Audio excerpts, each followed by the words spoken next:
Good evening and thank you for joining us.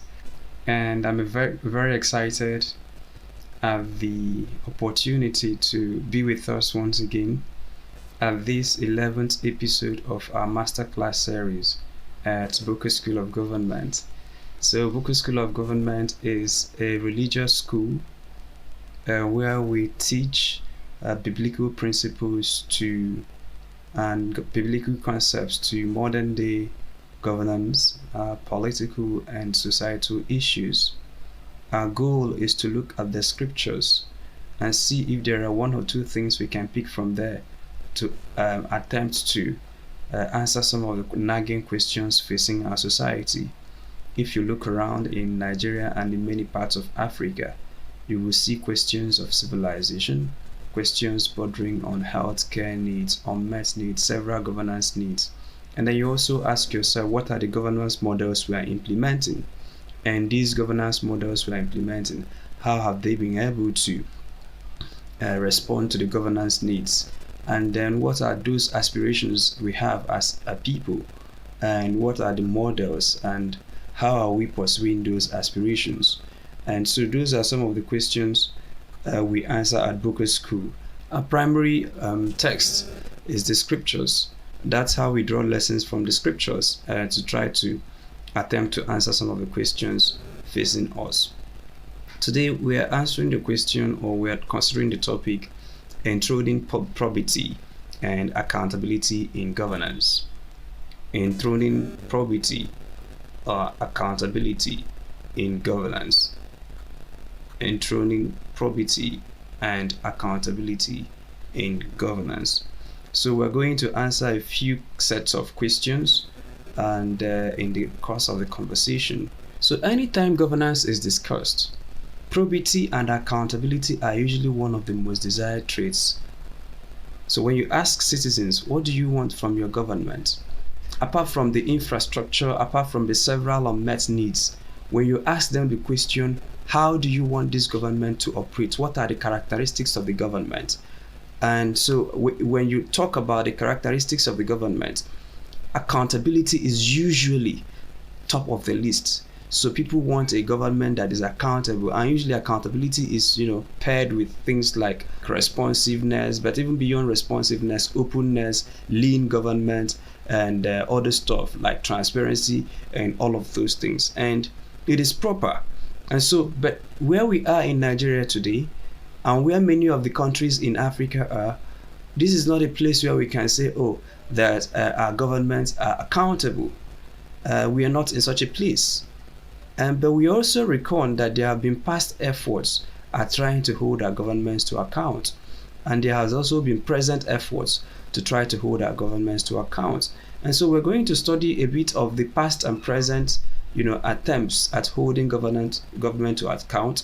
And we look at historical records to see if there are things we can find there that can inform some of the actions we take today. Because the usual wisdom is that anytime you find yourself with any particular challenge, that challenge may be unique to you. But then if you look around, it might be possible that other people before you might have experienced similar challenges. And so if people have experienced similar challenges, it's wisdom to try to see how they understood the challenges, how they tackled the challenges, and maybe you're not going to be copying and pasting their strategy, but at least you learn from their mistakes and you learn from their wisdom. So is this the first time that we're seeing a government that can be said is unaccountable? And by government, we are not particular about any. It is not Buhari's government. It is not Tinubu's government. Because what is happening at the center is also happening at the various state governments. What is also happening at the various state governments is happening at the various local governments. What is happening at the various local governments is happening at the various markets, unions, church leadership, political leadership, family meetings. And so you see that this probity and accountability is something that cuts deep into the society. But it goes even beyond Nigeria. It affects several West African countries, beyond West Africa generally. So our focus at Boqer School of Government, our area of specialty, and where we are focused on is on Africa.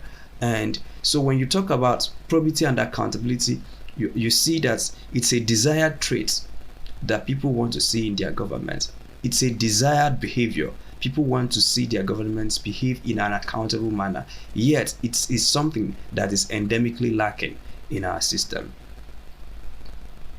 Enthroning probity and accountability in governance. So before we delve into the topic, I want to spend maybe 10-15 minutes to dig a little bit and see if we can get some background. There are two kinds of civilization you will find. There is one built by the wisdom of man, and there is one built by the wisdom of God.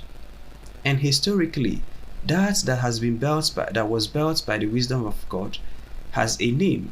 The one that was built by the wisdom of man also has a name. So after creation, with the story of Adam, Eve, you moved down to Noah, and then eventually God encountered Abraham. And he said to him, I will make you the father of all nations, not one nation, father of all nations. And while he made that promise to Abraham, he was consistent all through the scriptures that it is father of all nations, not one nation. But you see, God has a unique pattern that is predictable. So when God wants to create 7 billion people, for instance, he does not just go into the factory, manufacture 7 billion people, and then dump them on the earth to start wandering about. He first creates one. And when he creates one, he can take out of that one and make two, and then put in them the seed to replicate themselves. So if he wanted to create trees, he will create one unique tree or one unique species, and then put in them the ability to replicate. If he wanted to create a civilization, he can only pick one person, Abraham, and then through Abraham create a model civilization. So what God wanted was all nations. But now there have been other nations that are existing, but these nations now, many of them no longer have genuine access to God. And so what was happening here is that God wanted to see that there is a nation we can build here, and that nation is called the nation of Israel. And he chose Abraham for that purpose. And through Abraham, he started from Abraham to Isaac to Jacob, and then later to Egypt. Out of Egypt, you still have them today. And so, but the goal was not to erect Israel. He is not interested in just Israel. He wanted all. But he wanted to create one and show this one, through this one, advertise his power, and show men how they might be able to relate with him.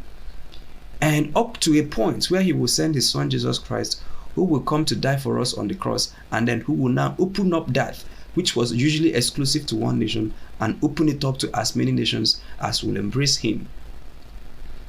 But there is another civilization you see that was built by the wisdom of man. Babylon, for instance. They were building according to man's desire. Let us build a city whose top will reach the heavens. Let us make a name for ourselves. Let us do this. That's man's idea of civilization. Man wants to build. In the case of Israel, Israel is not born, or that civilization is not born out of man's need to prove any point. As a matter of fact, the men who built Israel were on their own, and God told them, "Why move? I will show you a land." In Babylon, people usually have an idea and they solicit for how they can achieve their goals. In the other empire, God has his goals and he recruits us to be a part of it. In Babylon, men have goals and they attempt to recruit God to be a part of it. So they have a clear where they want to go, they have an understanding of where they want to go, and they are moving at it. Sometimes they can become so arrogant they don't even acknowledge any help they might have received along the way. So you see things like, "My hand has built this," and then the person who is shouting that his hand has built this, yes, worked so hard, but he forgot that someone created those hands with which he worked so hard. He forgot that someone was sustaining his breath while he was working hard. So there are two modern civilizations, the one built by man and the one built by God.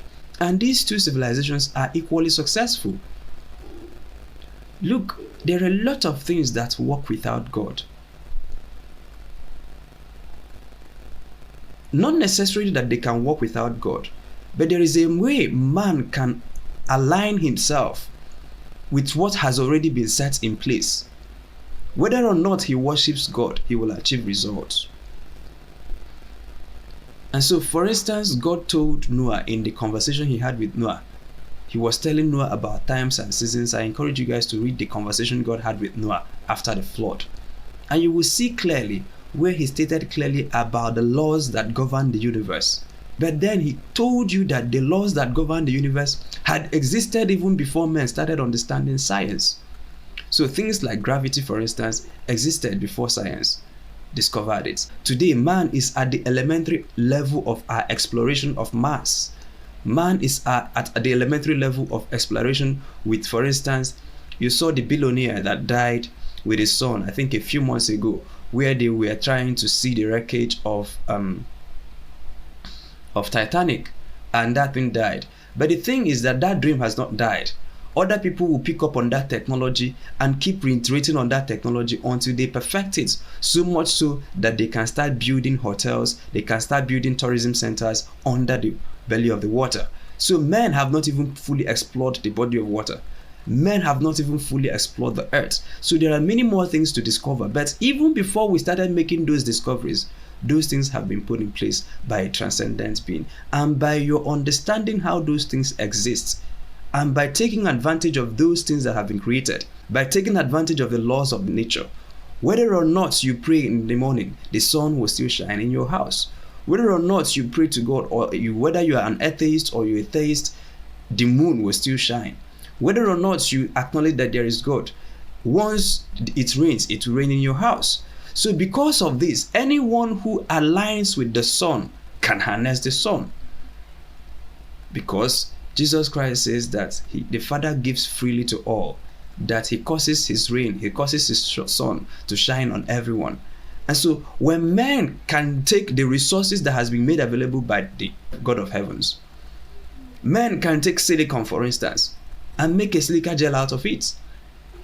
Men can take uranium, for instance, and make complex mixtures and complex equations and then fine-tune it to solve societal issues. So men can build civilizations.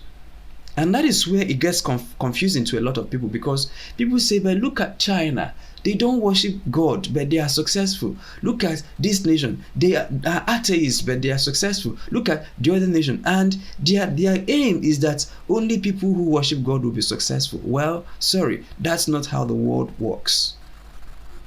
God is generous to everyone.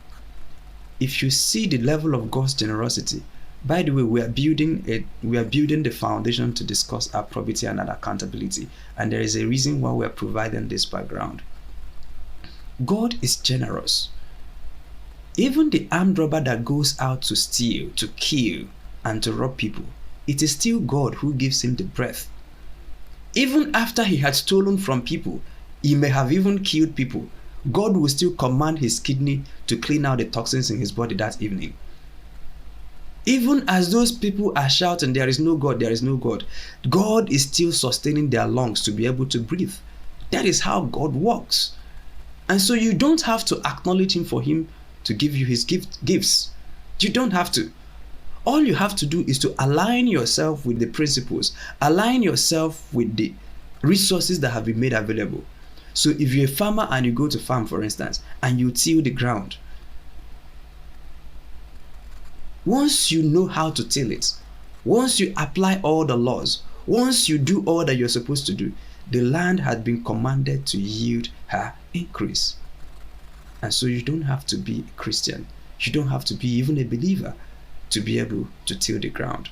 And that is why some people can achieve civilizations outside of God. A key point is there is a thriving industry. It is called Yahoo Plus, internet fraud, or fraudsters attempting to defraud people using fake love, fake internet ID. You know all about internet fake, all of those fraudulent people, internet fraud. I think in Nigeria we call it 419, obtaining by false pretense. It's a thriving industry, and many young people can apply themselves to 419, and they will buy Benz, assuming that we have said that Benz is the benchmark for civilization. So if what we're looking for is money, I hope you know that someone can become a robber and will make money. Someone can also decide to become an engineer and make money. Someone can decide to offer something of value and make money. Someone can also decide to defraud and make money. Someone can decide to go into prostitution and make money. Someone can decide to go into drug abuse or drug business, those drug cartels and drug barons, and make money. So if money, for instance, is what we are looking for, we can make money through godly means, and we can make money outside of God. And if we are going to be building a civilization, we can also build a successful civilization outside of God, and we can build a successful civilization with God. And so these are two distinct civilizations: the house that is built by man and the house that is built by God. At Boqer School of Government, we are interested in the house that is built by God. And so when we want to look at how God deals with the government, how God sees government, how God sees governmental systems, how God sees all of these issues, we now go to the scriptures and we study ancient texts. We now see, okay, this is the way God sees this. This is the way God sees that. How do we apply it in our own context? And might it provide us some form of result?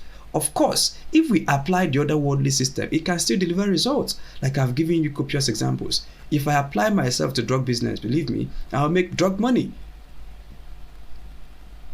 If I apply myself to 419, I will make 419 money. If I also apply myself to a legitimate service, legitimate value, legitimate enterprise, I can also make money. So using money as an example to show you that someone can make money with or without God, that is the same way some people can build civilizations with or without God. But we are saying that there is a need for us to consider building a godly civilization, and it is in that godly civilization that we are now considering the topic enthroning probity and accountability in governance. God is interested in an ordered society. God is interested in an ordered society, and that is one of the reasons he created government. And so, if you looked at the story from Abraham, you see that Abraham was the king of his house, Isaac same, Jacob same, but eventually they multiplied and they had to have a leader in Moses. And then after Moses, they had Joshua. From Joshua, you began to have people you call judges. God did not allow them to become kings, but then he sent men to represent him, to administer his purpose on the earth. And so why do you have people, for instance, we are building up to the topic because what we are trying to achieve with this is to try to show you whose responsibility it is to hold people to account. So when we talk about accountability and all our efforts to hold the government to account, let us fully understand this construct. Whose responsibility is it? And when we have found out the responsibility, we can now try to situate ourselves properly and then try to have a functional system. And so you will see that God was not interacting or administering directly. God had to administer through people. If God wanted to reach out to Israelites, he can reach out to them through Moses. And he can tell Moses, tell them to do this, tell them to do that, consecrate yourselves. So usually there is a leader that the Lord speaks to. And then that leader will, for instance, get a template of the ark from his God. And he will start building that ark, Noah. He will get a template of a tabernacle from his God. And he will come down and tell them, let us build tabernacle, Moses. And many a times you see that everything that kings do in civilizations is usually a received idea. So people don't just wake up and start building things. Leaders don't just wake up and start implementing policies. So if leaders wake up in the morning and start implementing public policies, they have gone to a mountain where they received the 10 commandments. Noah cannot just wake up and start building an ark. He had something, or he had someone. Moses cannot wake up and start designing an ark according to specifications, start building. No, he received his template from someone. People cannot also wake up and start building Babylon. Let us build a tower. They received the template from somewhere. And so if you cascade that down, you ask yourself, the people you have in your government, who did they speak to? who do they speak to at night before implementing public policies in the morning? And they may speak to those people at a conscious level. They may speak at a subconscious level. They may speak at a totally unconscious level. Either ways, man receives governance templates from a transcendent being. And sometimes when those men are arrogant, that being will tell them, look, I am not a being. This is your idea. Your hands created this world. But even the idea to start doing it, the zeal, the passion, the energy to start moving in that direction was supplied. And when those men are humble, the spirit that supplied will make himself or herself available to them. If they are not humble, the spirit will now tell them, because spirits are very deceptive. There are spirits whose name is there is no God. And so they will encounter you. And once they encounter you, you will start running around with their message, because they will send you on an errand. And you are going on social media, you are going everywhere shouting, there is no God, there is no God, there is no God, I don't believe in God, That's your shouting, I don't believe in God, is actually a worship to a God who has told you there is no God. And so, man relates with God. And in many of the instances, according to the civilization we are tracing, he does that through man. And because of that, he appoints men into positions.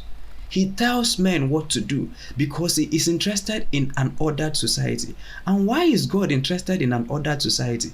Because God is the ultimate rewarder. We're getting somewhere, and these things will gel up in the next couple of minutes, and you will appreciate what we are discussing here. So even if it doesn't make sense now, just wait until we finish digging the ground. And once we are done with the foundation, we can build the superstructure and then call it a day. God is the ultimate rewarder, but he does not reward as man so wants him to reward. So God chooses the place and time of reward. God chooses the place and time of reward, and that is one of the reasons why you have government. So everything man does, whether good or bad, we all know this innately, that a reward will come for that. Everything man does will be rewarded. But if it is God that is the ultimate rewarder, he chooses the place and time for reward. A man usually gets this when it applies to him. When it applies to another person, he doesn't get it. For instance, if our president steals today, we want God to jump out from heaven and slap him and then he dies in office. But when we lie, when we hold grudges, when we beat the traffic, when we commit some of those things we committed even very today, we did some things today. We want God to be patient with us. But when others do something, or the ones we can say that those ones are more egregious in our view, we want God to punish them instantly. But because God is not in the business of instant punishment, sometimes he can choose to. But in many of the instances, he can choose to delay his judgment. And that he delayed his judgment, many people will take it for granted that it's not coming. And then that they see that as laxity. Well, actually, it is grace. But then that grace can be misinterpreted. And because of men's propensity to misinterpret that grace, he created a system called government. Because for you to build an ordered society, there must be a set of norms. There must be a set of laws. There must be a set of systems governing the enterprise or activity of people. So if people start doing as they please, saying on the final day, let God judge us, imagine how chaotic the world will be. Imagine anybody can wake up and say, you start driving against the traffic, you start doing anything you want, and let God judge us on the final day. Anything you like, you do. Just wake up and you can kill your neighbor. You can wake up, you can steal. There is no, you just, anything that comes to your heart. We know God as the ultimate rewarder. He will reward all of those things.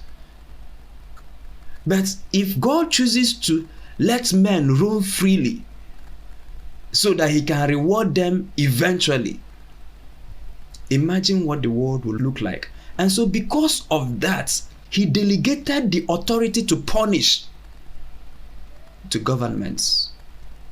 And that is why government killing is sanctioned by God. And we can give you scriptures even in the New Testament. In fact, Paul was saying, I think in Romans chapter, 1 verse 10, where he was telling them to be, he said, for the kings, they hold the sword. That sword you see them holding, it's not for fancy. In the New Testament, the sword you see with the kings. And he told them, for it is God that instituted government. If you look through the Old Testament, you will see several passages, but one of the ones that I want to bring to you is, remember when the Israelites were in the wilderness and they started mingling with foreigners, and some of their men started prostituting themselves out, started bringing, prostitutes, and God was angry with the people, and that God's anger was burning. The men started dying in the camp like fowl. And as God's blazing anger was burning and dying, one of the funny people went out and was in his tent, jumping up and down with a harlot.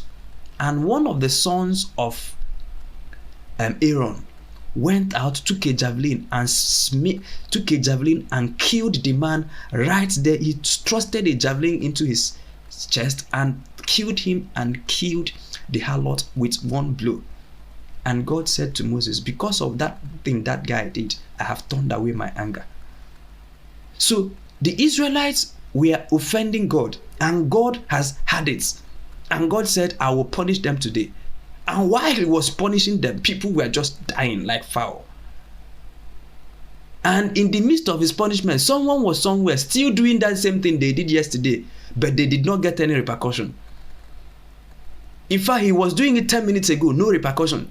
Unbeknownst to him, unknowing to him, God could no longer stand it that he sent an angel to start punishing them on the account of their disobedience.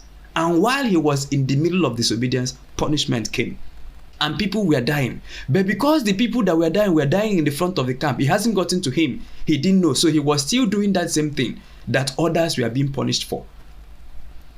And in anger, one man just jumped up, went to that place and just killed him right. Immediately he did that, God turned away his anger. There are many instances because God sets this, because God's anger or God's punishment sometimes does not look commensurate to the sin.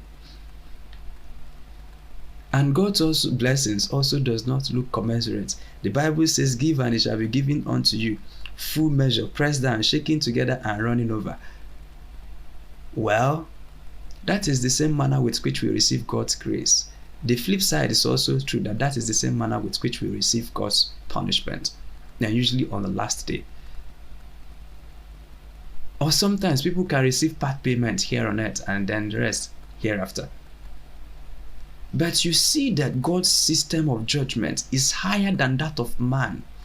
And so because of his grace, and out of a need to have an ordered society, he now sets men and sets this. He now says, if someone does this, do that to him. If someone does this, do that to him.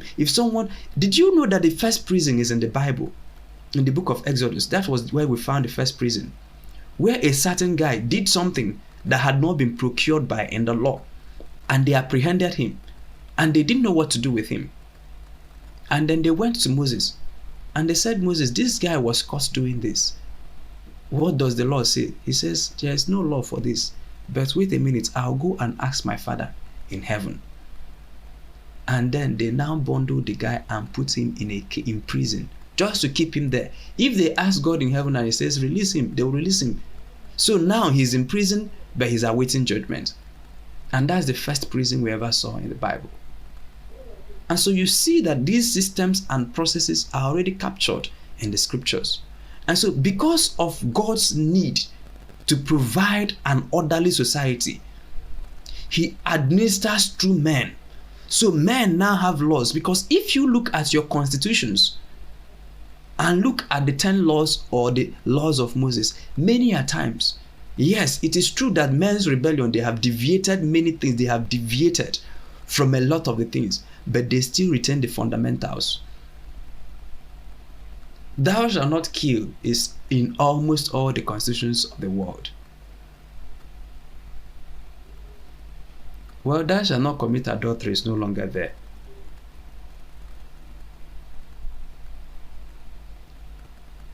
Thou shalt not have any other god before me is no longer there. So men take out the one that they can commit and still have an ordered society. But the ones they can commit and there will be societal breakdown, they retain it. And those ones are things like killing. Because if people start going around killing people, God will not be in the business of coming down every day to punish them. Of course, every killer will get his reward. But he's not in the business of coming down every day to punish people for that. That's why there is government. So it is the government's responsibility to administer that. It is government's responsibility to hold men accountable, because we are talking about accountability. We are now getting closer to our topic. And so this thing that men has the responsibility, let us hold the government account, actually is the flip side. Government was created to hold you to account. I will say it again. All our efforts, we are holding our government account. We want to hold our government account. Government was created to hold you to account. To make sure that you don't drive against the traffic. To make sure that there is some sort of standard. When you say that you are producing food, there is NAFDAC. When you say that you are producing drugs, there is FDA in America. When you say that you are doing this, there is some sort of regulation. And those are executive functions or legislative functions or judicial functions that men do on behalf of God. So there is a system of reward here on earth to maintain a sort of an ordered society. Yes, that system is not enough, but it provides a baseline for managing the affairs of men so that you don't run around distorting the societal equilibrium. Imagine that there is no law that says thou shalt not kill in our constitutions and anybody can wake up and kill. Well, in many of the countries where you don't have government, people can wake up and kill and there will be no consequence. So when you see people being killed, slaughtered like chicken, and there is no consequence, don't blame God. Because he has handed man that responsibility. Enthroning probity and accountability in governance. So government was created, and one of the principal reasons that the government was created is to hold men to account. Don't do this. But because we know that there are people who would like to do it, and then there will be some people who will be there to met out some form of punishment. It might be a fine. It might be, beating the traffic. It might be just a $50 fine. It might be $200 fine. And usually those laws and those government administrative powers are in tandem with the severity. So for instance, don't lie. If I go around lying or go around gossiping about my neighbor, it causes some sort of societal disequilibrium, but it does not have the impact as if I go around killing people with AK-47. Therefore, the punishment of a government to someone who lies, it might be libel, it might be whatever, but then that punishment is not commensurate to someone who runs around killing people with AK-47. Someone who runs against the traffic is distorting the societal equilibrium, but that distortion does not impact the community as much as someone who takes out 100 billion from the coffers, for instance. But in some cases, especially when you now have a captured government, the government can say someone who steals chicken will die by hanging, but someone who steals $1 billion will receive a pat on the back. Just plea bargain. And that is man's system. Because man, although God has given him government, and so because you know that the governmental powers are government powers we execute on behalf of God, Isaiah 33 verse 22 states it clearly. For God is our judge. God is our lawgiver. The point is that what you call government today is, especially what you call democracy, is a function of God. So the governmental powers are actually godly powers. Because if you looked at the scriptures, Isaiah states, for God is our lawgiver, that's legislature. God is our judge, that's judiciary. God is our king, that is executive. These are three aspects of God that men have unbundled and called democracy. And so when you see a judge sitting in judgment, he is doing that on behalf of God. When you see a king executing, he is doing that on behalf of God. When you see a lawmaker writing laws, it is expected that, like Moses, he must have received his law from somewhere. And so they are making laws on behalf of God. Because there are cardinal laws that will never change. But as men improve, for instance, when Moses was there was no need to write laws on, say, traffic lights. They didn't have it. There was no need to write aviation laws. They didn't have airplanes, and there was no need to regulate the aviation industry. But as men began to improve, began to interact with the universe, began to interact and learn more about their environment, and learn more about, remember that if God wants to give you a chair, he makes a tree and he gives you wisdom. And then it is now left for you to cut down that tree and make a chair, to cut down that tree and make tissue paper out of it, to cut down that tree and make sanitary pad out of it, to cut down that tree and make all the derivatives. So everything you see, both your iPhones and every other innovation that will come out is a product of what has already been there. So any day man wakes up to that possibility, he enjoys that. So the things we call technology today, if Christ tarries to come, our grandchildren will laugh their heads off. They will look at our pictures, and the way you look at your grandparents' pictures and you laughed, that time, those times we were taking those pictures, it was the vogue, but you now laugh it. But to our grandchildren, if Christ tarries to come, when they look at what we call iPhone 15 today, they will wonder they will think we were living in caves. This iPhone 15, 70 years from now, it will look as if men were living in caves. God allows your parliament to keep updating the laws based on where they are. But then the cardinal principles are not supposed to change. There are fundamentals. So if you are making aviation laws, you make aviation law. But when you now make aviation law that allows, for instance, men to be killed mid-air, then that law has contravened the original law. Yes, there was no aviation law years ago, but there was a law that says don't kill. So whether you are flying or not flying, that one stays consistent. Yes, you might make new laws to touch aviation, but anytime you are making new laws, they must be consistent with the precepts. And so if you are building on the foundation. If you deviate from that, that's distortion. And many of our societies today have begun to, affect distortion because of man's inability to, you have parliaments or parliamentarians who are no longer making laws on behalf of God. They are now making laws on behalf of their greed, on behalf of corporations, on behalf of interest groups, on behalf of entities. Those are the ways they make your laws now. But before now, Moses cannot wake up and write a law. He must consult a supreme being. He cannot wake up and amend a law. Even Jesus Christ was a parliamentarian because he was updating laws. He was saying, they said to you, don't put out your this. I say to you that. They said to you, don't commit adultery. I say to you, don't look at if you look at a woman lustfully, you have already committed. That's a lawmaker. He was now updating the law. But you will never see him contravening the law. He will only update it. But what you have today are parliamentarians who contravene or turn the law upside down. And so when man executes governmental powers, he is executing governmental powers on behalf of God. Because God is the ultimate rewarder.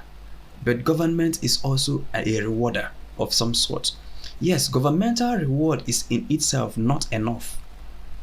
Governmental reward is in itself not enough.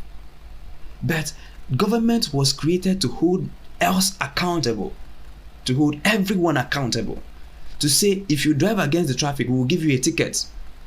If you do this, we will do that. If you do this, we will do that. If you do this, you are in life imprisonment. So there is spelled out code of living. It's clearly spelled out that every law has its own punishment. Every good has its own reward. There are things you will do in the society, your credit rating will be higher, and therefore the banks will be willing to give you more credits.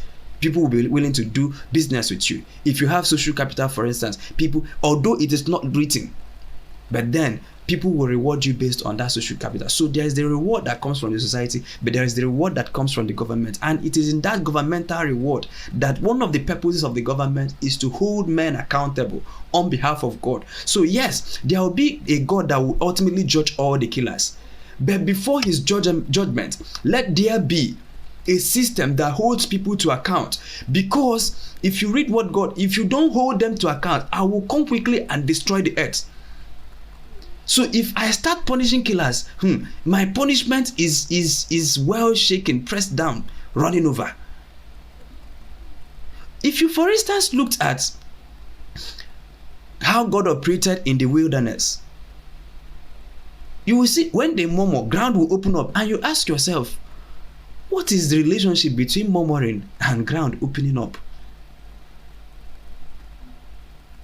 And it tends to seem that the punishment is always heavy. And because of that, he refrains himself and allows man to regulate himself. But that man will be regulated by a transcendent being. And so he tells Moses, go and tell them this, go and tell them that, do and do this, go and do this. Don't, if you kill, let that, so anybody that kills, let him be killed, because if it's not killed, he will go on killing. And once he goes on killing, I will visit that land. And when I visit now, I may not just kill just him, I will wipe off him and everything, his household.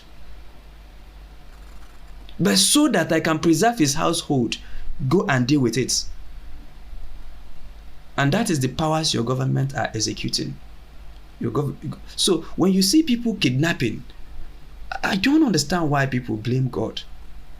You want him to come? If at every point people kidnap, then get ready for him to come every time you lie. We were saying, if you want God to keep punishing all the herdsmen, before they plan to attack a plateau community, they will die in their dreams. Then before you plan to commit that particular thing you committed today, you also die in the dream. That thing you said to someone today, you know it was hurtful. As you are about opening your mouth to say it, you will drop dead and die. And not just you, because of what you did, everybody associated with you will also drop dead and die that same minute. You see the problem with this. And so each and every one of us interacts with God's grace. And that God's grace is expressed in government. In trying to say, I have given you the ability to regulate. Anything you allow is allowed. If you allow killers, it is allowed. I will eventually judge all killers, but I'm not going to be judging per day. It is the government's responsibility. So anytime you see a societal disequilibrium, it is not because God has not provided for that. It is because there is nobody in government, or that the government is not interested in that. And so if it is God who has created the government to hold us accountable, how then do we hold government accountable? That is the question of today. We took all this time to build, to say that there are two civilizations, one built by God, one built by man. We now say that governmental powers is godly power. And part of the reasons why governments execute powers, that God allows governments to imprison people. In fact, it is God who sanctions. If governments fail to do that, it can get so bad that he can come himself and start. And when he starts, it's usually no longer 3 years imprisonment. But eventually, everybody that deviates from his laws will eventually get their fair reward. And that reward will not be commensurate. It will be much more than. But the other is true, because eventually some people will make it into heaven. And what they will enjoy in heaven is not commensurate to the good things they did while on earth. It will be much more than. And so God is a mega God. He doesn't know how to do small things. So if he's angry, his anger is so big. If he's gracious, his graciousness. So government is an expression of his graciousness to say, don't allow people to kill. Don't allow the people. I want to have an ordered society, but I don't want to be policing people every day. Therefore, we now create a police department that will be doing that for me.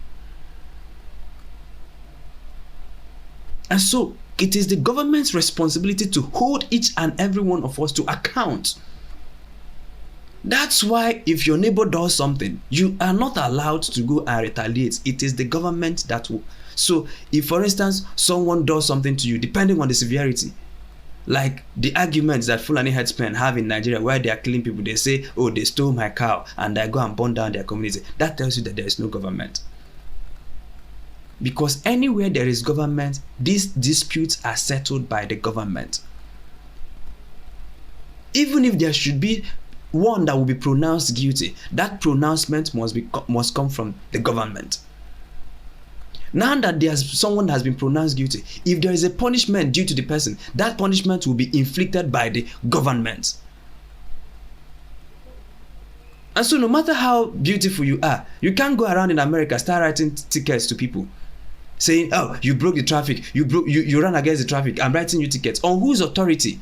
Anyone you see writing tickets must be writing those tickets on the authority of the government.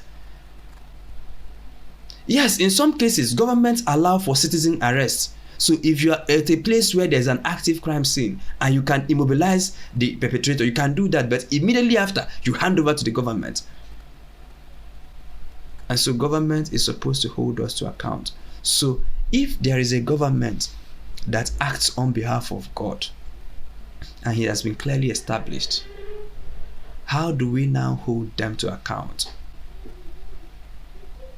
This is where we now commence our class, and usually you know that we take a lot of time to build, do a lot of things on it, and then we call it a day.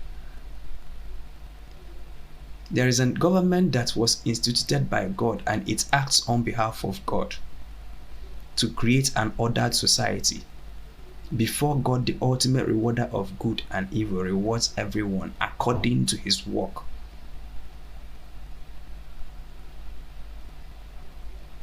If this government starts misbehaving, who do we call? And you will find, we will draw like 3 or 4 biblical examples and we situate it with what is happening modern day, and then we'll take our questions. So you remember that in the house built by God, he did not allow them to have kings, because he was their ultimate king. He did not allow them to have lawmakers. He was their lawgiver. He did not even allow them to have judges. He was their judge. But these men now functioned. Yes, we can call it judges for lack of word, but they were not judges in the term of your Supreme Court justices now. They are judges in the terms of administration. They are like admins. Yeah, they are not the owner of the thing, but they administer it for the owner. And so you saw that with Moses. So the first 3 kings, we are going to look at the first 4 kings of Israel. So if you looked at when they lusted to have a king, and God told them, okay, since you no longer want me to be your king, you have dethroned me, I'll allow you to have kings, but I will choose the kings for you. And so the way he chooses is, if the people's hearts are right, he will give them a king that will bless them. If the people's hearts are wrong, he will send them a king that will scourge them. And so that while that king is tormenting them, they will run to him. But quickly they said, we no longer want you to choose. We now want to choose for ourselves. And so when you saw that King Saul in the Bible deviated, because he was appointed by God and was acting on God's behalf, it was God's responsibility to hold him to account.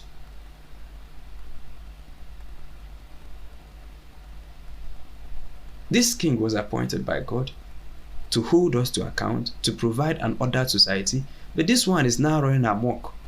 It is the God that appointed him. So God can now tell Samuel, go and anoint another one. I've rejected this one. When the second one that was anointed, we all know the popular story, deviated, went and killed a man and took his wife. You didn't see people trying to hold David to account. If it's in America today, well, we know what will happen. Close your eyes and imagine that David was king of America, and that happened, and the thing leaked on CNN and then on social media. There are 2 paradigms we are going to deal with. It was God who sent his prophets to hold his king to account. I appointed you and you have broken my law. Here are the consequences. Other times, David started feeling funky. Started saying, I'm a rich man, I'm a military man. My friend, go and count all the soldiers I have. Go and count all us. Let me know how strong we are. Go and take a population. And population is not bad, because there were 2 instances in the scriptures where God told them to hold a population census. So census in itself is not bad. But when David started counting his military to show that he has a military might, and God reminded him, when you were in the bush without an army, you killed a bear. When you were in the bush without an army, you killed a lion. Without an army, you were just 17 years, you killed Goliath. When you were in the cave running around, today you are now in the palace and you think it is by soldiers. He wiped out 70,000 people in one day. And when he started killing, David had to fall down, because now you have a God who is angry. And eventually, when you have kings deviate, it is God's responsibility, because he appointed them. He holds them to account. He appointed them, he holds them to account. But today we no longer function in that. We no longer function in that place where we say, because usually, and we will talk about Africa a little bit before we close, because usually you had kings before who came from God, who see themselves as custodians of the oracles of God. They saw themselves as acting on behalf of God. They saw themselves as executing. So yes, they were kings, they were sitting on the throne, but the throne is not theirs. They are sitting there on behalf of another God. And so whatever they do on that throne, they do it in deference to that God. So you see them amend laws. They would talk to the God before they come and amend the laws. You see them take judicial decisions. They will look at, what will my God say about this issue? And they now try to. Today, man has revolted. The first revolt was that Israel, which was the house built by God, now said, we no longer want God to lead us. We now want our own God. And God told Samuel, go and give them a king. And afterwards, they said again, we don't want you to choose for us again. Yes, you chose David, you chose Solomon, you chose other, but no, don't worry. Let us start choosing by ourselves. And he said, okay, go ahead. You go ahead and choose. And so when God was choosing our kings, he held them to account. Now that we have chosen ourselves, it is our responsibility to hold them to account. And so anybody waiting for God to hold governments to account does not understand the dispensation we are in. If God appointed David, and David goes ahead to sleep with another man's wife and to kill that man, that God will visit him. And he did. If David was elected as a Republican candidate by popularity votes, if he goes and sleeps with another man's wife and kills that man, God has no business with him. Those 50,000 people that elected him, have your king hold him to account.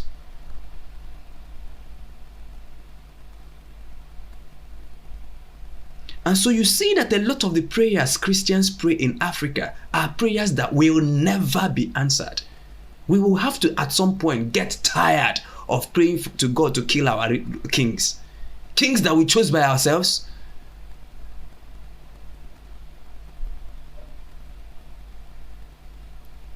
So every day, the people are praying. Buhari did his 8 years. Good news, the people who were praying for him to die, some of them have died. The man is still in. Will God eventually reward him for how he governed Nigeria? Yes. Is it for Nigerians to determine when God will reward him? No. He chooses his own time and place of reward. He can choose to wipe off the family. He has done it. Look at the kings in the Bible. When God, he can wipe off the entire family. Wipe it off completely, no trace. If you want to understand government well, read 1 Samuel, 2 Samuel, and the book of Kings and Chronicles, and you will see how God deals with governments. It will give you an insight, and then you now come over to New Testament. But in the New Testament, there is a way God deals with kings, whether they were elected or they were bettered into the throne. That was the question the apostles asked Jesus. in Acts of the Apostles, I believe, chapter 2. That was the very last question they asked him before he ascended. They asked him, Lord, will you at this time restore the kingdom to Israel? And the Lord was telling them, it is not left for you to know the times and seasons, but you shall receive power after the Holy Ghost will come upon you. And then in Ephesians, I think chapter 3, verse 11, he was now talking about there is a grace that comes upon you to teach you how to deny, to say no to all the things your politicians don't say no to. There's a power that can come upon a man, and that man can be in a position where he can steal and he will say no. That power is available. There's a power that can come upon a man, and that man is in a position where he can take anybody's land, but he will say no.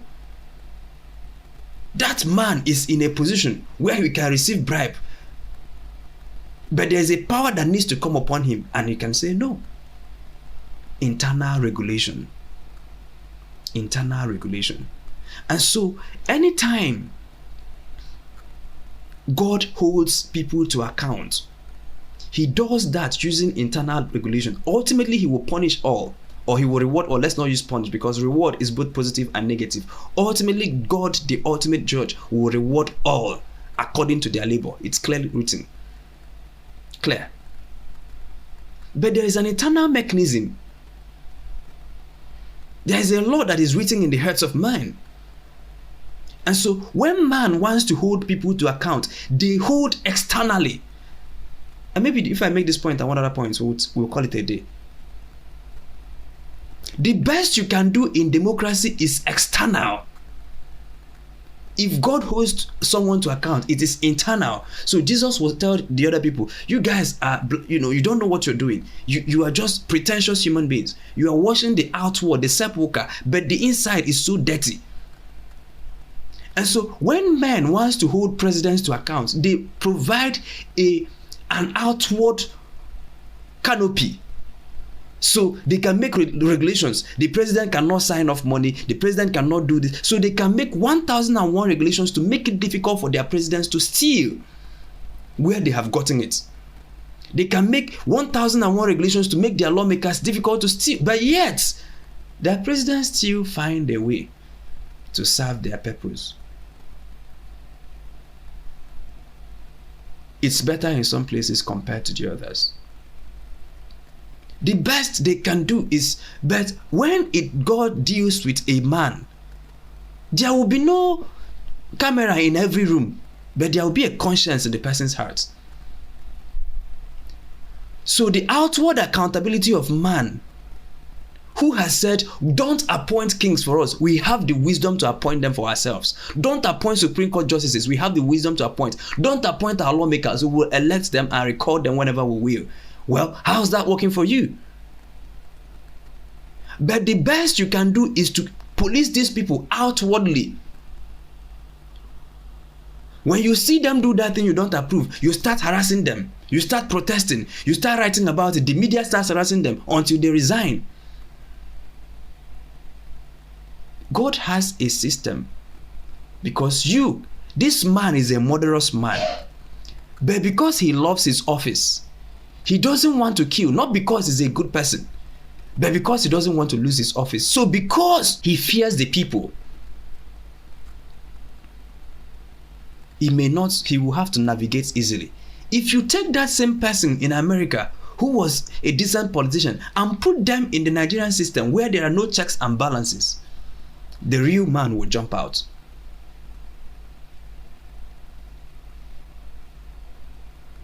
If you take Americans who have been in Nigeria and they've stayed for long, especially Americans who have lived in Nigeria for up to 10 years, when they come newly, they don't break traffic rules, they just drive properly and all of those things. Eventually, Lagos will get into them.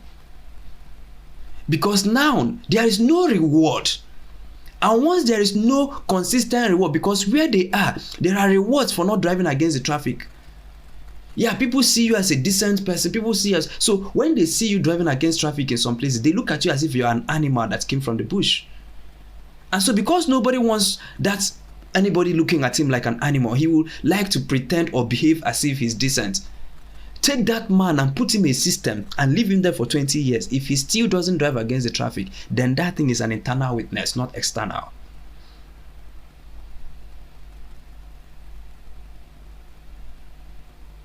we're saying that there is the external accountability mechanisms and there is the internal accountability mechanisms.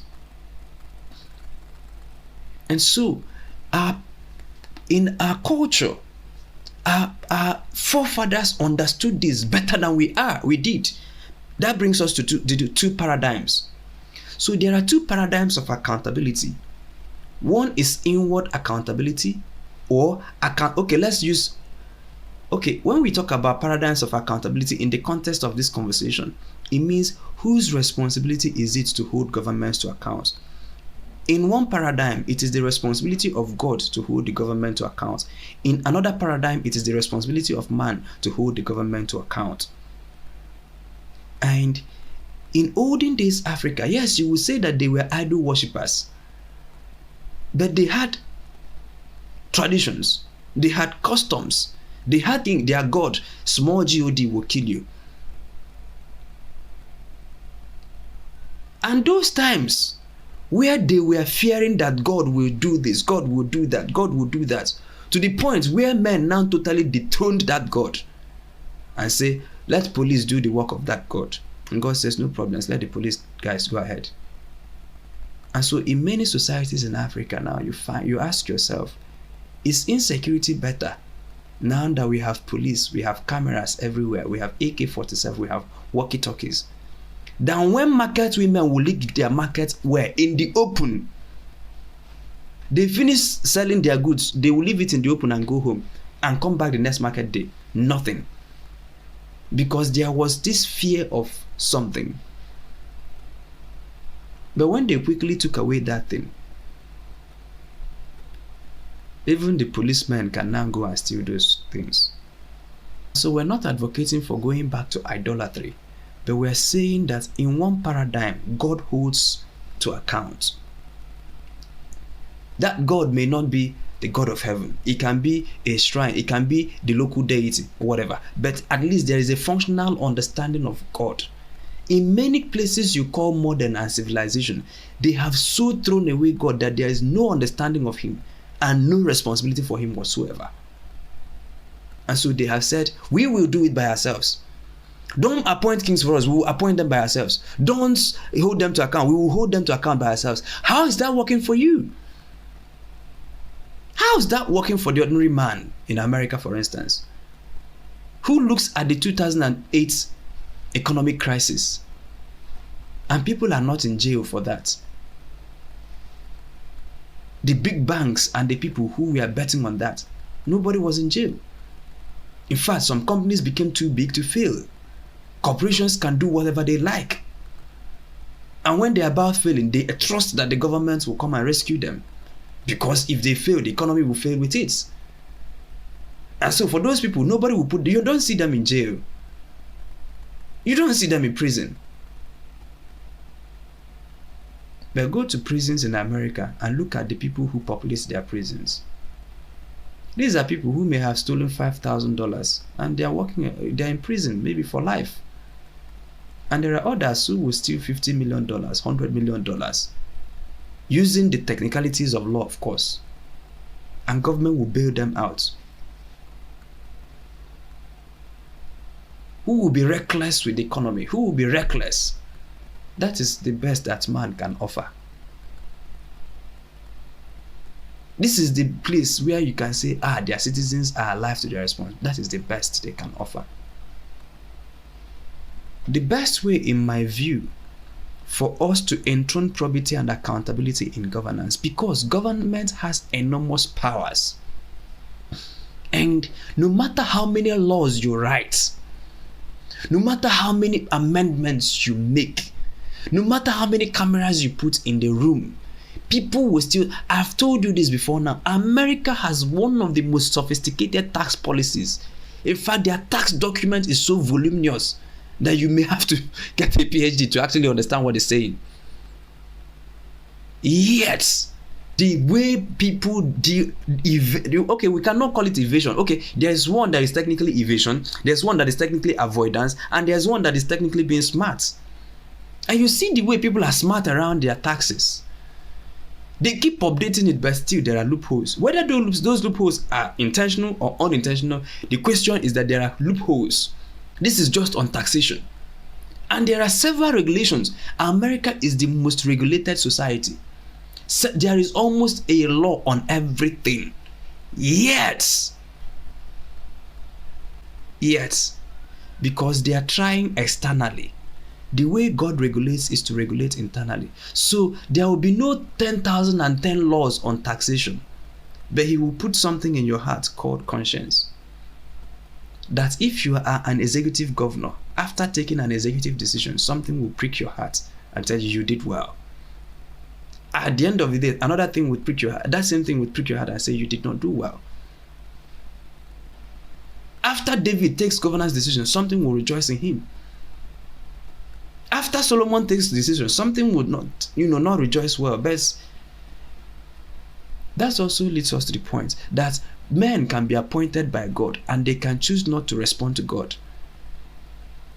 Yes. Even you, it is God's will that you don't lie, but you still do. It is that's your favorite sin that you like committing. It is God's will that you don't do them, but you still do. That is the same way God can appoint a Solomon and give him money, and he can choose to use that money to acquire women. But the sense in which I said that, you understand it. God can give David a high-rise building, and then he can choose, because if he was living in a hut, he wouldn't have seen what he saw. But now he's living in a high-rise building. He can now see people who are living in huts. And so God can choose to give David a high-rise building. David can choose what to see from that high-rise building and can choose what to do after he has seen something from that high-rise building. The best way we can hold governments to account, my dear brothers and sisters, and this is my recommendation, is to have people who are internally regulated in government.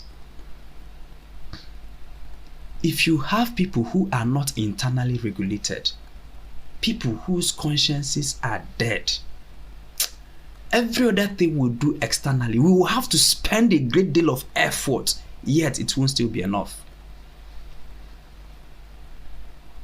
Because they have set their hearts to steal. If you make laws, they will circumvent it. I was telling somebody about some governor that I'll leave unnamed. In Nigeria, ordered vehicles from a vehicle manufacturing company, paid for the vehicles. Of course, whether the contract was inflated or not, that's up in the air. And then this company that was to provide these vehicles now go to maybe China or Germany to buy those vehicles. It was a legitimate government transactions. We need XYZ number of vehicles. We pay you for XYZ number of vehicles. So the governor did not steal. Now this person that got the contract to buy XYZ number of vehicles goes abroad to buy vehicles. A legitimate transaction. A businessman going on a business trip. The money now find its way to Panama and now find its way to an offshore account that is linked to a company in Texas that has affiliates with the governor in Nigeria. If you are EFCC, how do you prove the case? Was there a legitimate transaction? Yes. Were the cars purchased? Yes. Was the businessman right in taking his money overseas to procure the vehicles? Yes. Was the businessman also, maybe the companies he procured from or anything, also right to have accounts in Panama? Yes. How do you even trace to see? Because some of these companies, you can't even get to know the owners. Because they are shell companies.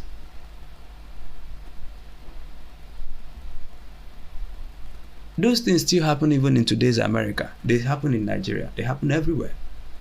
But the problem is that in third world countries, what you have is brazen you cannot do anything. So that is why you can see people like, for instance, Rucha Sokorocha, money straight from the government account to his business. Straight. This one is not you give person to give you. No, straight up from the government account to private university he's building. Straight from the government. It was a straight deduction. That is, you transfer money from government account to a private. It is so you cannot do anything. If the man that tried to buy cars goes, you see all the technicalities. The business is in Panama. You see all the technicalities that they beat even international law. Instead of writing laws, why don't we have people whose conscience will not allow them to steal? And I'm not saying that laws are not good, but I'm saying if we are to police every government transaction, because the thing we call accountability, one of them is open budget. Trust me, if you start tracing, you cannot trace every government expenditure. Some expenditures can be justified on paper. Look at what NGOs are doing when they get government grants to do charity work, and they can produce all manner of receipts to show you that they did the work. But eventually nothing was done. And government is even more skilled at this. Governments know how to produce receipts. It is only people who are brazen and careless that do direct deductions, and those are people who FCC because they think that they are above the law, so they don't steal. It's actually, we call it impunity. Nothing will happen. If they believe that something will happen, they will become careful. I don't want to tell you what your governors do with girls. I don't want to tell you what your lawmakers do. Some of them are so careless, they can just go to any hotel and do. Others, they are so careful. I know of one, I know his PA. The day they will bring the governor's spec, first off, there is a special vehicle that will go to, just one person, one driver will go to pick the girl up at the airport. And usually before you enter the governor's lodge, there are 2 checks. The police will know you, hey, what are you? But usually this person that handles that thing for the governor will go to the gate and instruct the gateman, the person in this vehicle cannot be checked. And so the girl will just drive in the tinted glass. Nobody will know except 2 people. Just 2 people knows. The car will drive right inside where you can't see anything happening. And the girl can stay there for 2 months. Nobody on earth will know that someone is there. And these are usually people who are in covenant with the governor, of course.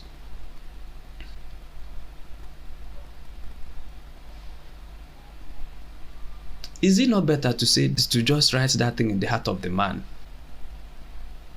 People who are spouses here will understand this. If you marry a promiscuous person, you have your work cut out. Are you going to follow them to every market? Are you going to follow them to every trip? Are you going to be policing them? How are you going to be policing a promiscuous person? You are going to be reading every chat, monitoring every conversation. You put CCTV in the camera. How long are you going to police them? If that thing that tells them I can't do this because of my commitment to this person, if that thing is not put in that heart, I can tell you, as a husband, you can spend energy trying to police your wife. It can only result in futility.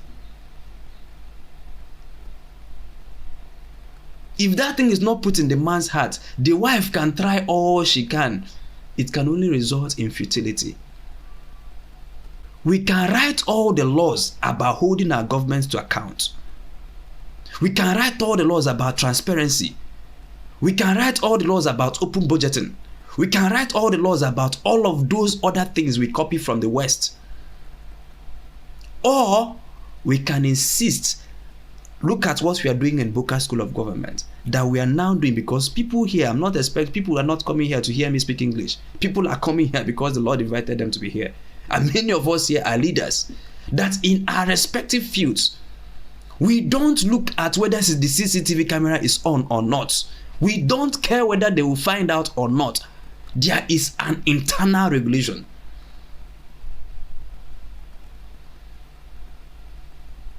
Once you can do something when people will not find out, oh, my sister is right, she has given me the word. He says you cannot legislate righteousness. Thank you, sister. You can't legislate righteousness. And that is what we have been trying to do, all in the name of quote-unquote accountability. Are you going to probe every government transaction? Do you know how many transactions even a local government takes in a month, in any given month? How are you going to be probing every single transaction? Every single time they buy a recharge card for the chairperson, you probe it. Every single time they buy a bottle of malt, you bring out your fine comb and you are probing every transaction. The things you call corruption trials they are not even up to 1%. Because even if you have the whole bureaucracy in Nigeria looking at one past governor, you can't find out everything. If you have the whole of Nigerian police investigate just one, maybe let's say that the government is, the whole police in Nigeria wants to investigate the government of Lagos State from 1999 to 2023, you can't find out up to 20% of what happened. But you can find out enough to make arrests. You can find out enough to make imprisonments. But you're not going to find out everything. And my argument is that for us here, the 14 of us, we have to make the conscious effort to self-regulate. Because if we don't self-regulate, very soon we will find ourselves in government where the instruments of accountability can be beaten by any smart person. People have successfully beaten the American system. People have successfully beaten the British system. People have successfully gained every system. Successfully. Yeah, there are some systems that you will need a higher level of intelligence and execution. There are others you don't even need intelligence. You just have to be brazen. Like in Nigeria, you don't have to. You can just take money from government account and put it into a private account. And there are many examples. There are other places. It has to be very technical. It has to be very subtle. Because when people say that Nigeria is corrupt, what they are saying is that the corruption in Nigeria is on the surface. America is equally corrupt, if not more. But their own is subtle and insidious and hidden. But in the end, corruption is corruption. Okay, but you can now say, my corruption is better than your corruption. Okay, let us agree that America's corruption is better than Nigeria's corruption. But if you are going to be talking about accountability, all of us here will have to make that conscious effort that it must be an internal regulation.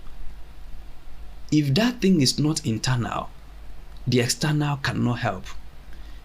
Because when someone is intent on doing evil, he will find out how. If someone is intent on doing evil, he will find out. And there are spirits, there are lawyers that will help you to understand the law and then to tell you how you can break the law without actually breaking the law, or without running in conflict or afoul of the law. The same people who wrote the tax codes will now be consultants for billionaires to consult for them on how to avoid paying the taxes. The same people who wrote the laws on antitrust laws will now connive and tell you there is no human law that does not have a loophole. And so as leaders in our own spheres, we have to commit to being internally regulated. And then when we are now fully internally regulated, I tell you for free, it is easier to snatch the government and put in people who are internally regulated than to allow people who have no internal regulation and you are trying to externally regulate them. And this is where we close. It is easier. Of course, you know that it is difficult. It's a fight to finish to take government. But I tell you for free, it is easier for you to take government and put yourself, if you feel that you are so internally regulated, it is easier for us to make you the president than for us to hold a president who is intent on doing bad. It is easier for us to put in a person who is God-fearing than to try to police a godless man. Because the Bible says that the labor of a fool wearies him.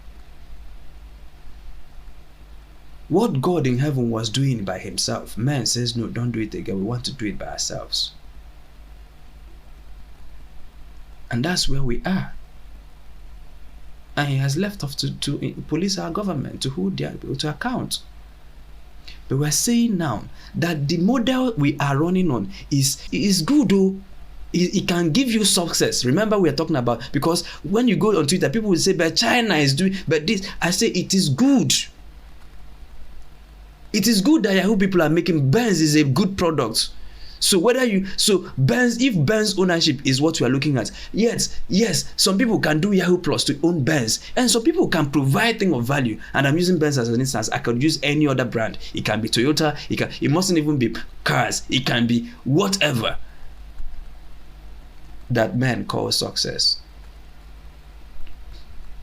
And I'm saying that there are two models of accountability: external, trying to police people, and it is good, but that is the product of a fallen man and a fallen system. And I'm saying that we can tweak it by trying to insist and fight whatever it will cost to put men, righteous men there. Even if people would die, let us fight to finish, to put God-fearing men there. If we allow the system to be captured by godless men, we have to multiply efforts like 20 or 50 times, yet we will not achieve as much impact as you would have achieved if you have an internally regulated man functioning in your government. And so when you have godless people in government, it is your responsibility to hold them to account.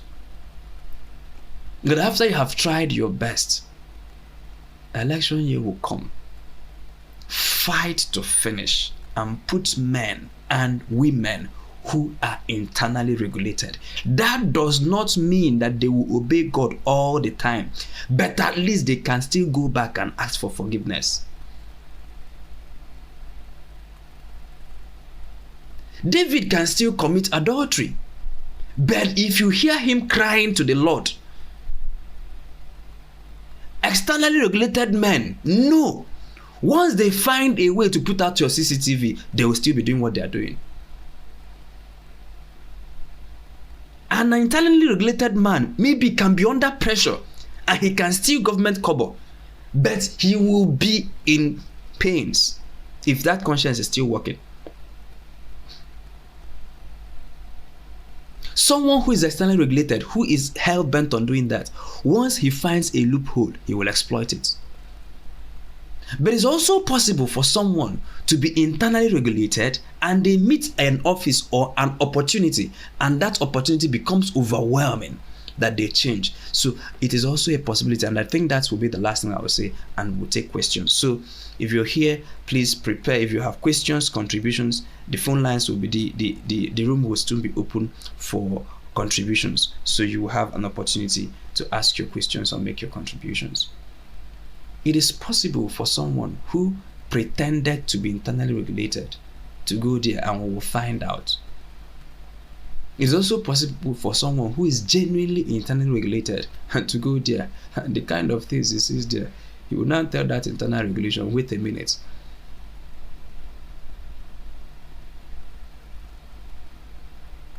What do you do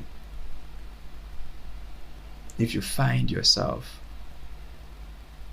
in a system where men are not internally regulated?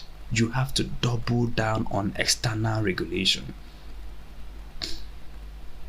We have to double down on external regulation.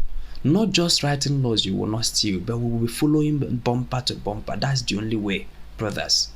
Stop waiting for God to hold them to account. Of course, God will still judge everything they do, but at His time. But before they die and meet their God, the ultimate judge, they can wreck our lives here. Look at, I think they said that Naira is now exchanging for dollar is now 1,500 Naira or something. Very soon, a tuber of yam will sell for 5,000 here. Don't wait for God.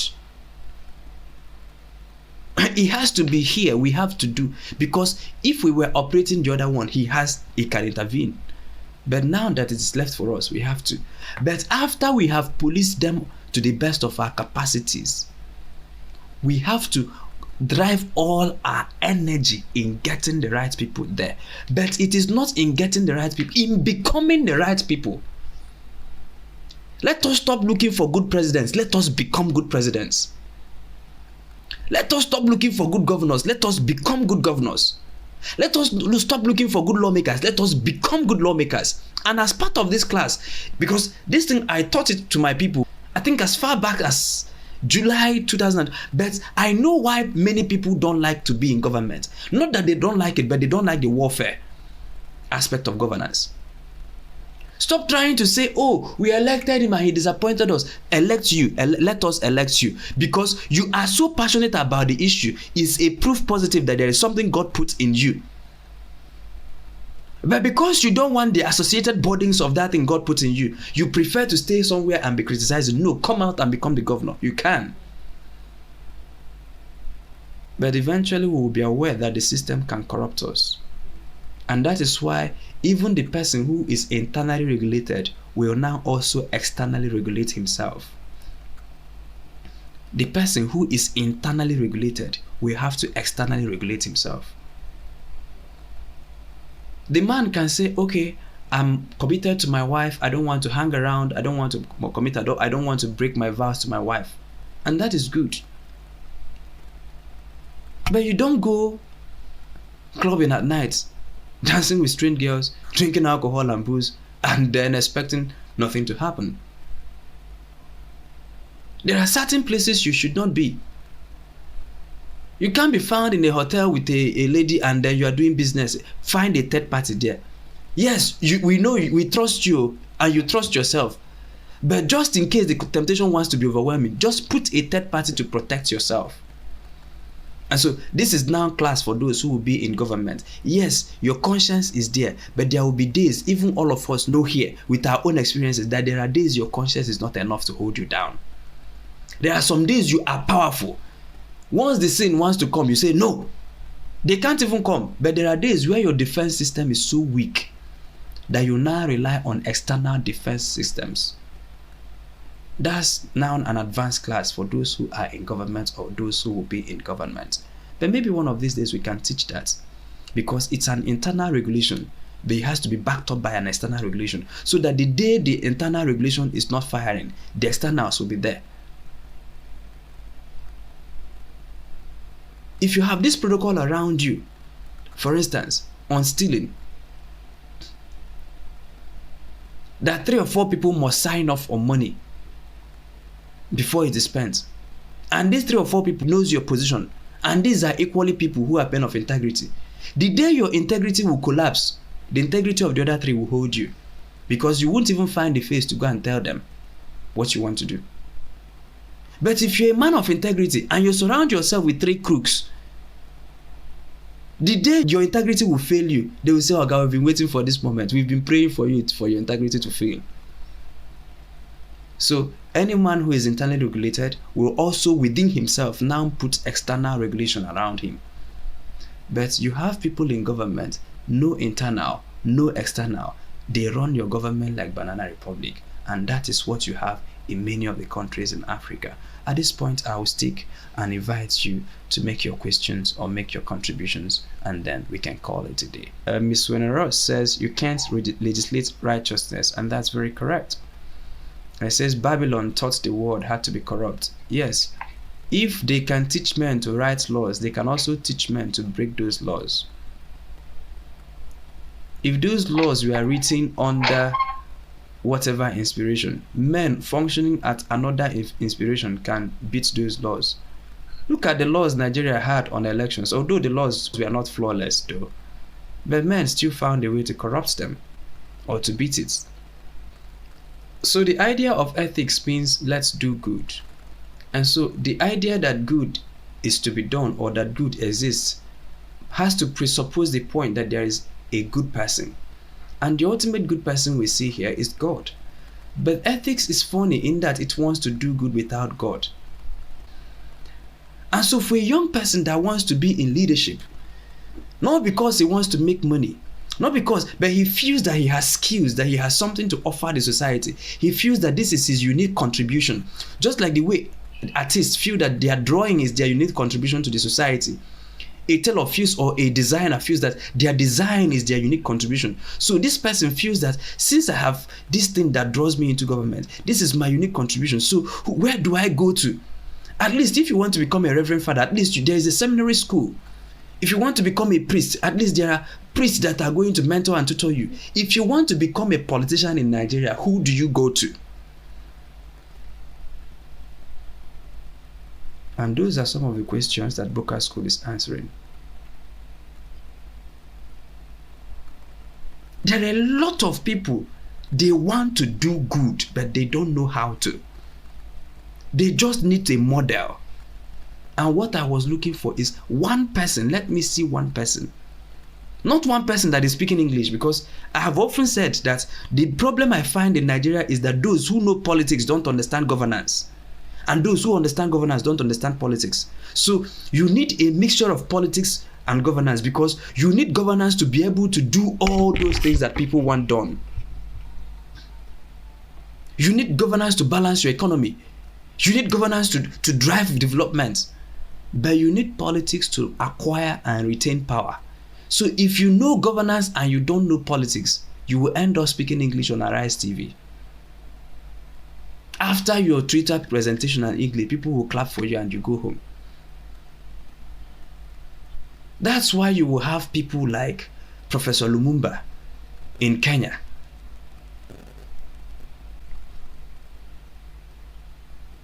That's why you will have people like Lumumba in Kenya.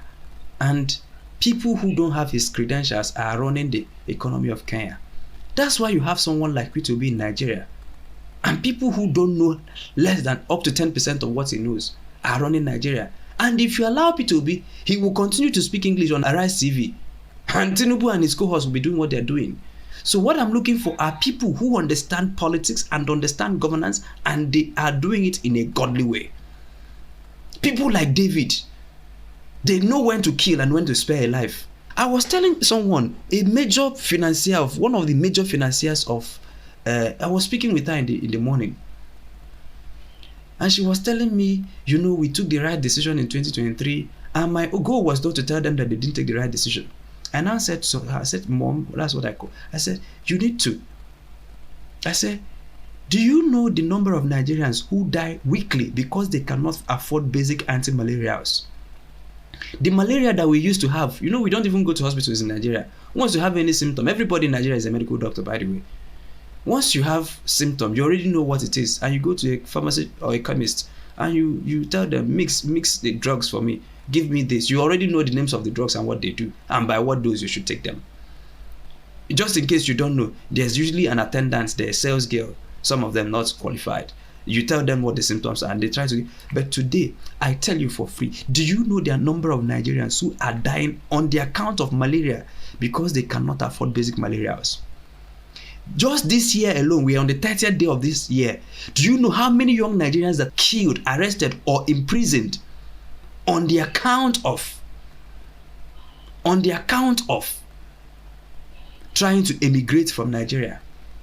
And I told her, I said, Mom, if you calculate the number of people who have been kidnapped, killed, or arrested by oppressive regimes, including Delegiwa, including the people who were killed at Lekki toll gates, carry all of them from 1960 and put them together, they are not up to the amount of Nigerians that die weekly on the account of bad governance.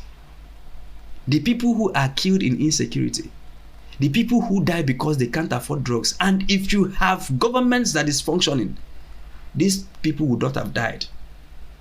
If you have governments that is functioning, Nigerians will not be languishing in prison in Libya, in Togo, in some of those countries. If you have government that is functioning, young people would not have to run away in the first place.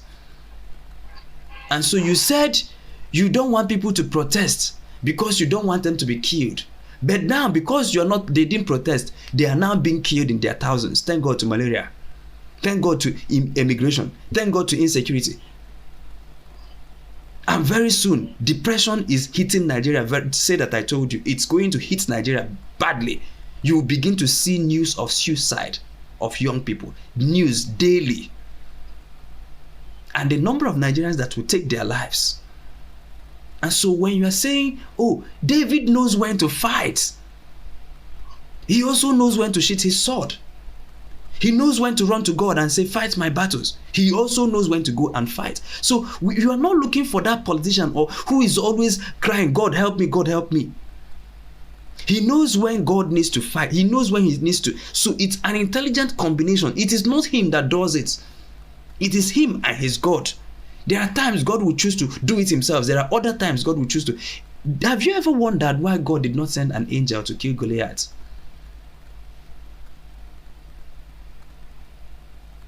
And we have Goliaths facing us in Nigeria today. They are in the Senate. They are in the House of Representatives. They are in the government houses. And Davids are hiding and doing 40 days fasting and praying, asking angels to go and kill Goliath. No, Goliath is designed to die, but not in the hands of angels. They are designed to die in the hands of people who know their position. And by death, I don't mean physical death. It could mean a political death. There are people who have built gigantic, Goliathtic political structures. We need to dismantle those. Gigantic political structures. The Davids need to come and dismantle those. If we don't dismantle those, we will still be praying for 40 years and terrible people will be running our government. And so Boqer School, what we're doing here is because the Lord by his graciousness has decided to teach us by himself. He's also commissioning us to teach others. So the goal here is to equip leaders. Equip leaders, not people who come here and here, but people who are leaders. Whether they are leading in the banking sector, whether they are leading in whether they are financiers of political movements or actual political, office holders or what, but they are leaders and they understand their duty post and they man their duty post. The others is also to train responsible citizens, people who know what their roles are. Because democracy does not work until people work it. Anywhere you see democracy working, people are working it. Since we now have a democracy, no problems. That is not the one we would prefer. But since it is the one we have, how do we navigate it to work for us? How do you train those citizens? Because it is only in dictatorships that people rely on the assumed benevolence of the dictator. In dictatorships, you don't have rights. You only rely on the benevolence of the ruler. But in democracy, you cannot rely on the benevolence of the person because whatever he gives you is what you get out of him. So if you don't know how to demand, you may not know how to receive in democracy. And so you have a lot of people who are in a democracy, but they want benevolent dictatorship. If it is what we want, let us practice it. But if it is democracy, it operates a demand and supply. And so what we're also doing here is to train citizens to know how to demand, how to coherently demand and insist until it is done. So those are some of the two things we are doing here, and I'm happy that people are participating in their numbers. And it's my aim that it's not just English that we're speaking life into people, and that these things will eventually create a ripple effect into society. So please go ahead and make your contributions. First and foremost, I just want to say thank you for inviting me to the class. It's been very interesting, very, very interesting. This is my second class that I've been a part of. And my dad raised me to be a part of campaigns and voter drive, registration drives, and I knew the mayor of New Orleans, the city in America that I grew up in, New Orleans, Louisiana. Our families were very, very close-knit. So I know a thing or two about politics. And, I've shared with you that, I've had some experience with dealing with the city council and police harassment and brutality or what have you. And I've learned over the years, everything you're saying is true. You cannot legislate righteousness.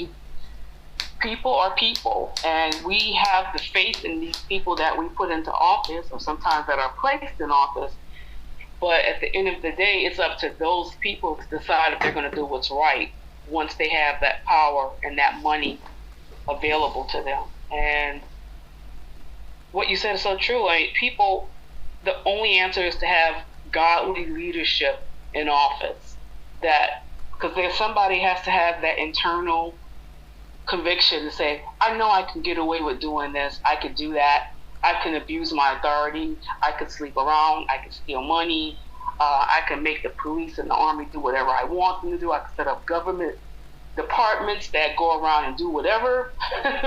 Hello, CIA. But at the end of the day, the godly leadership has to be put in place so that once they're in office, they'll do what's right by the people.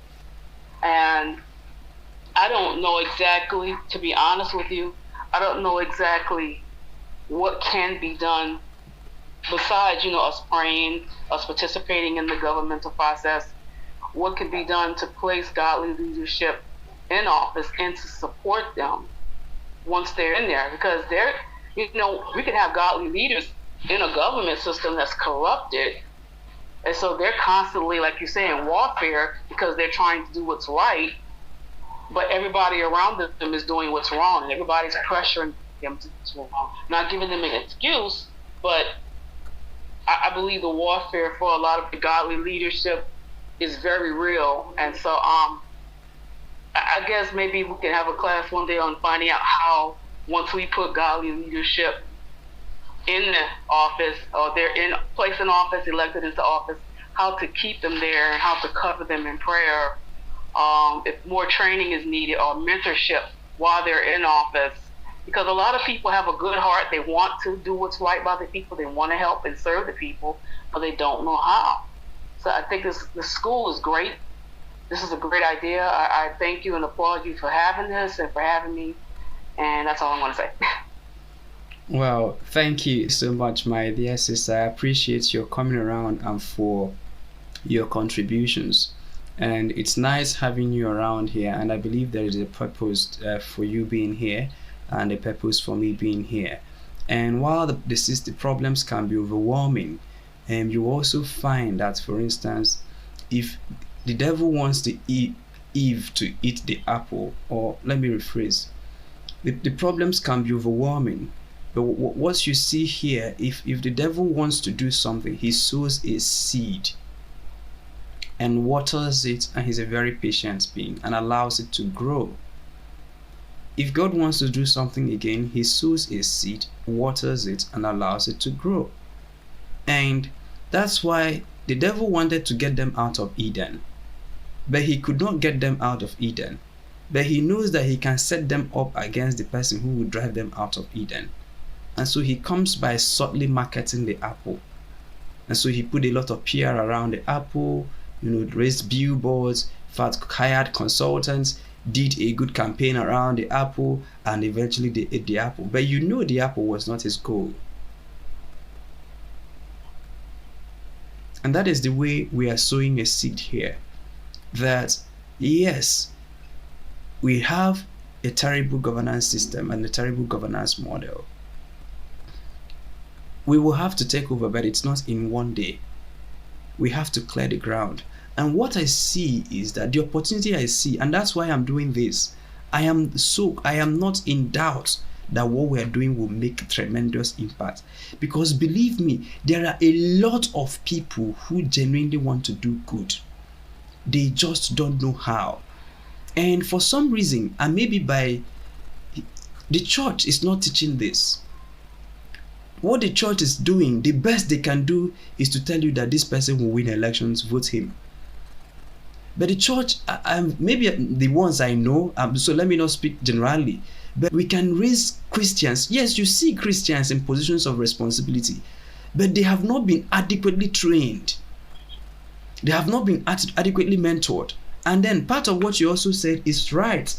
When now you have soldiers or you have doves in the midst of wolves, or sheep in the midst of wolves, how do you now navigate? So this is not a hit and run program. It's a course that is going to be here, an institute with full curricula, with full-fledged staff, physical offering, on-ground offering, virtual offering, training leaders from across Africa, that young people can come in, do 6 months program with us. They can go back to their places, run for councillors, run for representatives, win the elections, and do right by what they've learned. And so we've clearly seen that picture. It's before us. We've clearly seen where we are going with this. but we are taking baby steps. So sometimes when you want to attack a big problem, you start small and plan the thing. So let us raise the soldiers who will fight this battle. Eventually, that will be what will be done. And so the topic that you mentioned is an important topic. If it pleases the Lord, and I believe that it will please him, one of these days we will discuss that topic, and other times we will discuss other interesting topics. So it's nice having you around, and I pray that you keep coming and learning, and then also contributing your own to the series of conversations we've been happening. So thank you so very much. It's our goal to see the new emergence of new political systems, new systems that respond to the needs of man. I keep saying it. It is not God's will for people to be starving to death, but there must be a government that will regulate. It is not God's will for people to be slaughtered in their sleep. It is not God's will for people to be killed with AK-47s while they are trying to buy groceries. It is not God's will for people to keep dying like chickens while they're trying to cross illegal migration and all of those things. But when you don't have a government that is willing to administer, these things will often go wrong. And when they go wrong, instead of people blaming, they will now keep blaming God for a problem that he did not cause. And so that is why we're doing what we're doing here. So thank you guys for coming around. Recordings of our previous classes are on our YouTube at Boqer School of Government. We're also on Spotify, on Boqer School of Government, and Mini. We're not yet on Apple Music. We're just trying to sort out our Apple Music. But we're on Spotify and other streaming platforms. So you can share our links with people, invite them, send them our clips, long clips, short clips, not for us to trend or to get popular, but for them to hear the word, and perhaps people who that you sense that there is a governmental or leadership around their lives. Those are the people we are looking for at this early stage. So please invite someone to our next class, and then let's see how God helps us. So thank you so very much, everyone, for coming. Bye.